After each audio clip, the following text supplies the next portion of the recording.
اسلام آباد شہر کی تاریخ۔ اسلام آباد شہر کی تاریخ بہت وسیع اور دلچسپ ہے۔ یہ شہر پاکستان کا دارالحکومت ہے اور اس کی تشکیل 1960 میں ہوئی تھی۔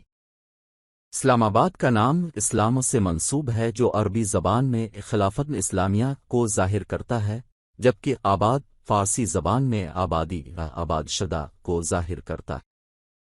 اسلام آباد کو اسلام آباد ہیت کی بنیاد پر بنایا گیا تھا۔ یہ شہر سلسلہ وار پہاڑوں کے درمیان واقع ہے اور پوٹھوہار پلین کی ایک منفرد خطہ پر واقع ہے۔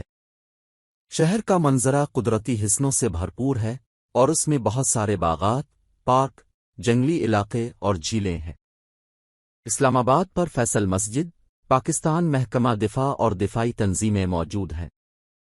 اسلام آباد پاکستان کی سیاسی، تجارتی، اقتصادی اور ثقافتی روحانی کی مرکزی علاقہ ہے۔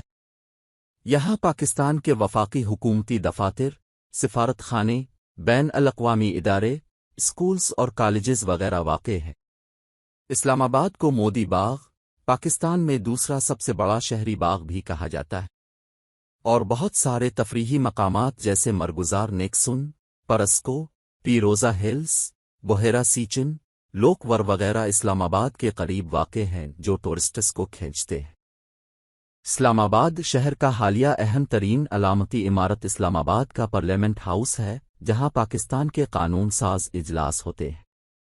مجھے امید ہے کہ یہ معلومات آپ کے لیے مفید ثابت ہوں گی۔